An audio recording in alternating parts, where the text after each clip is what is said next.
Kak Hilas here and welcome back to the stories. Nah, hari ini aku kedatangan tamu spesial, seorang pebisnis cantik yang pernah ngerasain kerja di Melbourne, Australia sebagai disability support worker. Nah, di sana dia pakai working holiday visa nih. Nah, di sini kita bakal ngobrolin pengalaman serunya, tantangannya di sana, sampai kejadian lucu yang pernah dialamin di sana. Langsung aja kita sambut Kak Erika. Oh, Hai Kak, hai. apa kabar nih Kakak? Alhamdulillah baik. Gimana Lagi kabar sibuk kakaknya? nggak? Aku alhamdulillah juga baik. Sebelumnya boleh nggak nih Kakak kenalin diri dulu buat audiens kita yang nonton? Boleh. Jadi nama aku Erika, aku umur 25 tahun dan aku baru banget balik dari Melbourne, Australia sebagai disability support worker dengan working holiday visa gitu.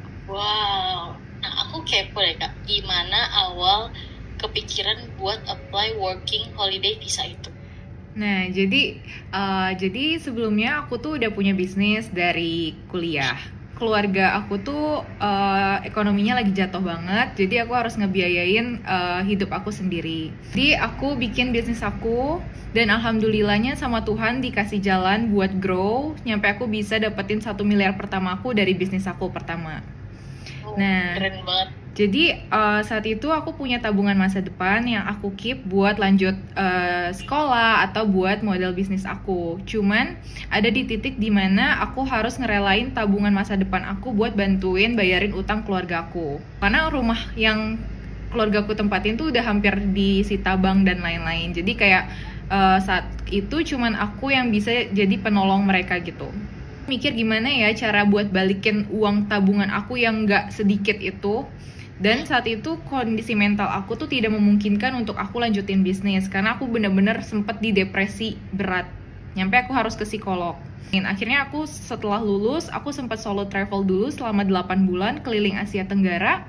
Aku ketemu banyak orang. Tuh akhirnya kan aku ketemu dapetin banyak insight gitu. Iya. Jadi di situ aku mikir ternyata masih ada pintu lain gitu loh. Walaupun pintu kemarin tertutup, masih ada pintu lain.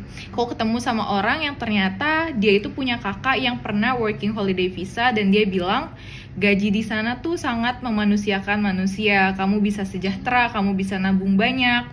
Dan akhirnya dialah salah satu pintu aku buat tahu tentang working holiday ini, karena saat itu belum banyak content creator atau belum banyak konten-konten tentang WHV yang beredar, jadi aku masih minim informasi gitu.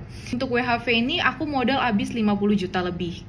Sebenarnya susah nggak sih Kak apply working holiday visa itu? Jadi menurut aku untuk saat ini persyaratan WHV itu menurut aku masih masuk akal dan masih bisa diusahakan. Cuman yang menjadi susah adalah sekarang peminatnya udah banyak banget Kak. Karena aku punya adik yang dia tuh udah nyampe ikut 4 kali war SD WHV tapi nggak dapet kan. Jadi kayak sistemnya kayak sekarang kayak war tiket konser gitu loh Kak.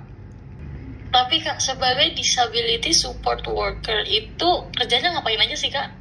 Jadi disability support worker ini kita itu hadir untuk membantu orang disabilitas dalam menjalankan hidupnya. Kita memberikan support secara mental dan fisik biar mereka tuh tetap bisa melanjutkan hidupnya gitu. Tapi pas awal-awal ada tantangan tersendiri nggak sih Kak? Ya, tantangannya adalah karena dia ini nggak bisa ngomong, jadi kita nggak tahu dia tuh lagi sedih, lagi marah. Jadi kita harus bisa baca gerak-gerik dia dari matanya, cara kita ngebangun koneksi sama anaknya gitu. Nah, itu dia teman-teman, tadi cerita seru-seru dari Kak Erika. Jadi buat kalian yang penasaran, kalian bisa langsung aja nih cek ke websitenya WHV langsung. Buat kalian yang penasaran, minggu depan Ders bakal upload video apa lagi. Jangan lupa like, comment, dan subscribe. Dan jangan lupa juga nyalain loncengnya biar kalian gak ketinggalan video baru apa yang bakal diupload. See you next time. Thank you so much Kak Erika. Bye-bye. Bye.